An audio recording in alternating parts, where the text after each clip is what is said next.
Hello, it's Alex and welcome to Hey Little Thrifter. Today I'm going to be talking about all of the books that I read in June. I had a pretty okay reading month. I mostly read horror, but there was a little bit of mystery and thriller in there and a couple of other random things, but we'll get into that later. And first up I read this little London mystery selection quarterly anthology of original thrillers, and that gives you pretty much exactly what this is. And this particular one came out in 1980. This is one that I randomly found, I think last year, at a library book sale, and I loved the cover and I thought it looked interesting. And originally this was 50p in the UK and $1 in the USA. And this is, yeah, it is exactly what it says on the cover. It's a collection of mystery and thriller stories, and some were better than others, but I still enjoyed it overall. It was a very quick read because it's not a very big book, and it was just a little change of pace for me, and I gave this 3 stars. Next up I read a few short stories by H.P. Lovecraft, and this was June's selection for my Pittsburgh Horror Book Club.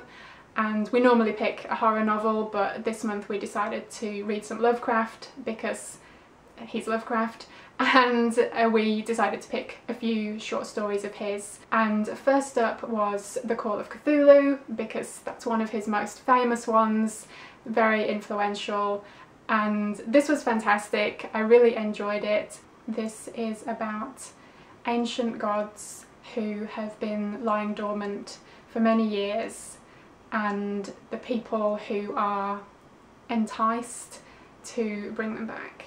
This is probably the quintessential cosmic horror story. It is very well worth checking out. It is super atmospheric right from the get-go. It is a pretty quick read with it being a short story, but there is so much in there and it is a very well crafted story. There are a couple of scenes that will definitely stay with me for a while. The imagery in it is just very well written, and there are some incredibly atmospheric, tense and creepy scenes. I really enjoyed this one and I would highly recommend it if you haven't read it before. It's a great place to start with Lovecraft if you've never read anything by him. Next up we read the Dunwich Horror. This is something of a monster story with a good versus evil theme, and this is also, I believe, part of the Cthulhu mythos, but this one is very different to the Call of Cthulhu. Right from the start it just felt completely different to me. The tone and the atmosphere were very different. It is a much longer story than the Call of Cthulhu, and I did find it quite slow. It dragged quite a bit. It was a little bit harder to get through.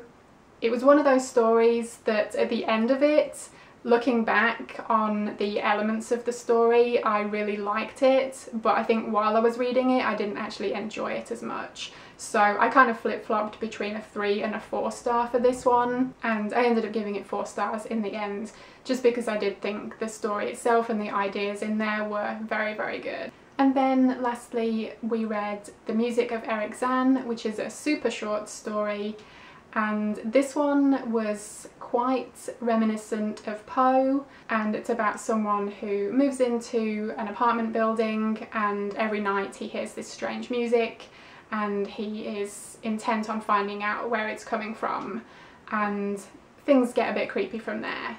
And it's incredibly short. I flew through this in, one sitting, and it was good. I liked the ideas in there and the atmosphere again, but it didn't really stick with me as much. With it being so short, it didn't develop very much, and I gave it 3 stars. The only time I've read Lovecraft prior to this was many moons ago in my teenage years. I think someone lent me a copy of Dagon, which was a collection of short stories. I honestly can't remember which stories were in there, but I distinctly remember the cover and I enjoyed it at the time, but this was a long time ago, so I honestly didn't remember much about it. So I was really looking forward to reading some more of his stuff. So overall I enjoyed these few Lovecraft stories that I read in June.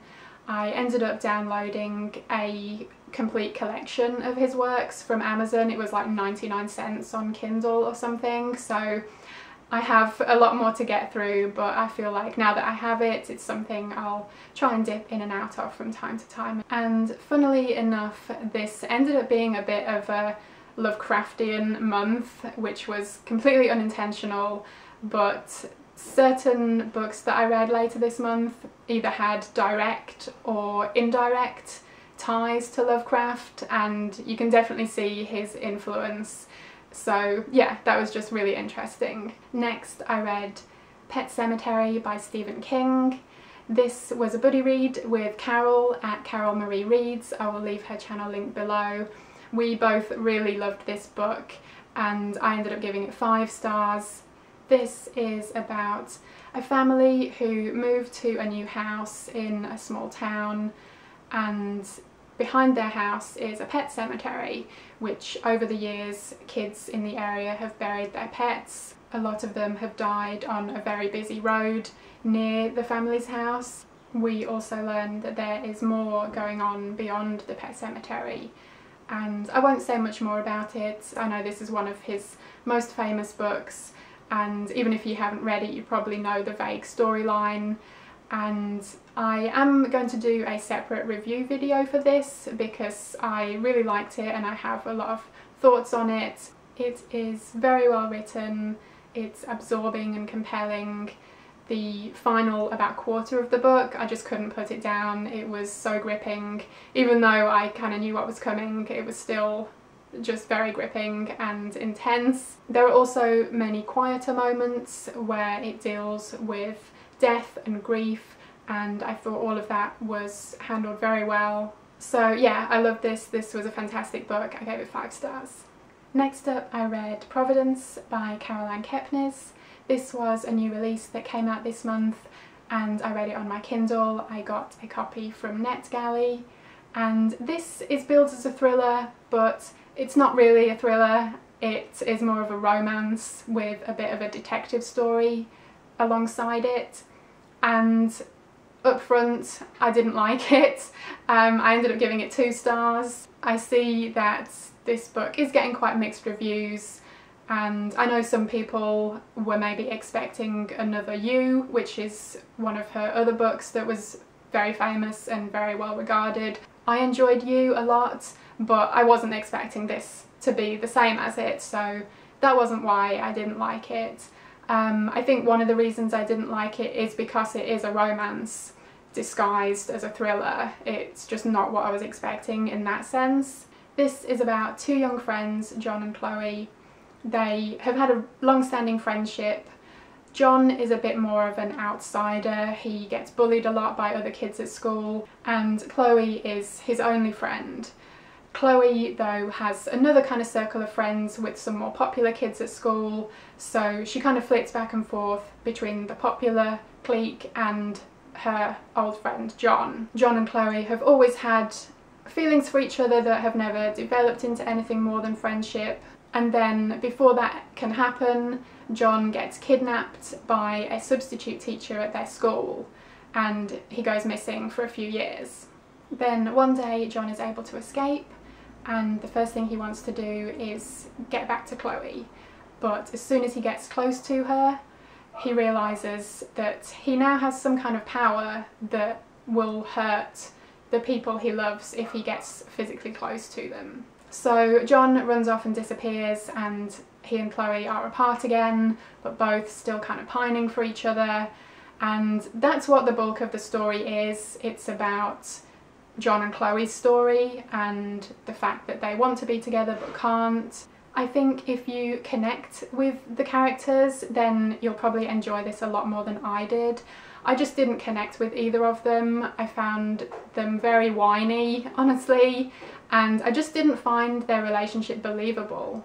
There are also parts of the book told from the perspective of a detective who is looking into some strange deaths, and this was somewhat interesting, but again I just didn't really connect with that character, so it just didn't really work for me overall because I wasn't invested in anything or anyone. So I was really just reading it to get through it in the hopes that it would get better, and unfortunately for me it didn't. Throughout reading this, for the most part, I thought, hey, it's a 3-star read. It's not really my thing, but it's okay, it's decently written, and I liked certain elements of it. But as I got closer to the end and I could see that it was going absolutely nowhere, I ended up having to drop it to a 2-star because I just didn't enjoy it. Also, a factor of the book is related to H.P. Lovecraft, funnily enough, and the substitute teacher that kidnapped John apparently was obsessed with Lovecraft, and when John escaped he had a copy of the Dunwich Horror that was signed to him with a note by the teacher.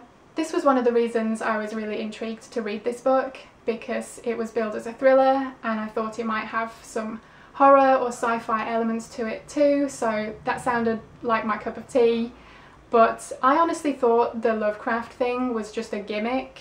It didn't actually have any impact on the story whatsoever. I felt that you could take the Lovecraft element out and it would still be exactly the same story. So yeah, this one wasn't for me. I gave it 2 stars. My month did get better again though. I read Spectre by Stephen Laws. This is a horror novel by a British author. This originally came out in 1986. I believe this edition was 87. And it's about a group of 6 friends, all boys. They all grew up together in the same part of Newcastle. They all went to college together, and while they were there they met a 7th friend that became part of their group. Her name was Pandora, and she was the only girl to kind of be in their little group. And one night they had a brilliant party and they were all saying how this was, you know, the best night of their lives. They were all such good friends, and they took a photo to commemorate the occasion. But at the end of college, all of the friends kind of dispersed and went their own separate ways, and they haven't been in touch since. And then we flash forward 10 years later and we're following Richard.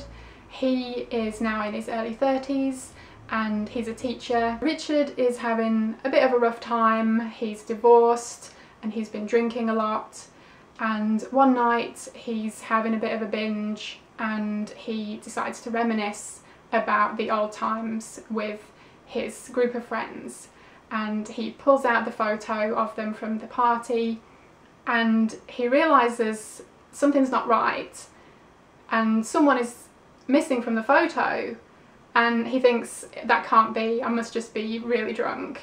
But he knows it's true, he knows someone's missing from the photo, and then he soon learns about that friend's death in some very horrific circumstances. So it turns out that one by one the friends are being killed and they are then disappearing from this photograph. So Richard teams up with a couple of the old friends who he hasn't seen in years, and they have to figure out what on earth is going on and how can they stop it. This was a lot of fun. I was really looking forward to it anyway, but I didn't want to be disappointed, so I kind of went in with like low-ish expectations. But I was actually really pleasantly surprised. I enjoyed this a great deal. I got into this very quickly and I thought all of the characters were very well done. It's just overall very well written. There are a lot of pretty creepy scenes in here, and I've never had a particular fear of ventriloquist dummies, but I think after reading this book I do, so thanks Stephen. This also had a moment that was maybe the closest to a jump scare I've had in a book, and I don't mean rush out to get it based on that alone, because it might not live up to that for you personally, but it was definitely something that, even though I could see coming, it still kind of startled me when it actually happened. So yeah, I thought that was fantastic. And yeah, I can't say too much more about it because it would spoil where this goes, and I definitely didn't see the direction this was going, but I liked it a lot. This particular edition is about 275 pages long, so it's not very big, but there's a lot going on in here, a lot of great ideas and great imagery, so I loved it and I gave it 4 stars. And then last up I listened to an audiobook which was 14 by Peter Clines. This is kind of hard to put into one genre because it does cross over quite a few.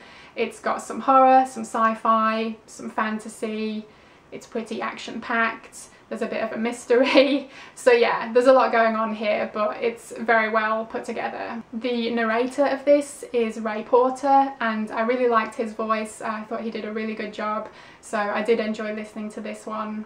This is about Nate, who is living in LA. He has a crappy data entry job which only just barely covers the bills and the rent, and he's looking for a new place to live, and through an acquaintance he learns about an apartment building that is like ridiculously super cheap. So he goes to check it out and thinks, what have I got to lose? So he signs up and moves in. And as soon as he's there, strange things start happening and they just get stranger. He meets other tenants in the apartment building and they all have strange stories to tell, and they basically all come together to try and figure out what on earth is going on in this weird building. One comparison I can make is that it's kind of like if House of Leaves met John Dies at the End. So it has this weird mystery aspect like House of Leaves, with this apartment building just not being quite right, but it also has more of a light-hearted, humorous aspect like John Dies at the End. It's not nearly as dense or strange as House of Leaves, and it's not nearly as laugh out loud funny as John Dies at the End, but I did think it had little elements of both, and I think it's a good way to describe it in a nutshell. This was just such a really fun, entertaining book. I didn't really know what to expect. It was recommended to me by a friend, but I had never read anything by this author and I thought I would give it a go, so I was really pleasantly surprised. It is very action-packed and super entertaining. The characters are all really great. There are quite a lot of characters though, so there were a couple of times when I maybe got confused between a couple of them because the narrator did have a lot of voices to do, but I think he did a good job and it didn't really detract from my experience. One of my favourite characters is Erich, who is one of the other people in the apartment building, and she becomes one of the big characters in the book. I liked her a lot. She's very sarcastic and she was very fun to read. And there are a lot of Scooby-Doo references in here because they do kind of end up forming a bit of a ragtag adult version of Scooby-Doo. I won't say too much more about it because again it would just go into spoiler territory, but there are definitely some great reveals in here that had me kind of saying "whoa, no way" out loud as it happened, just to myself while I was in the kitchen. And so yeah, that's always fun. So yeah, I enjoyed this one a lot too and I gave it 4 stars.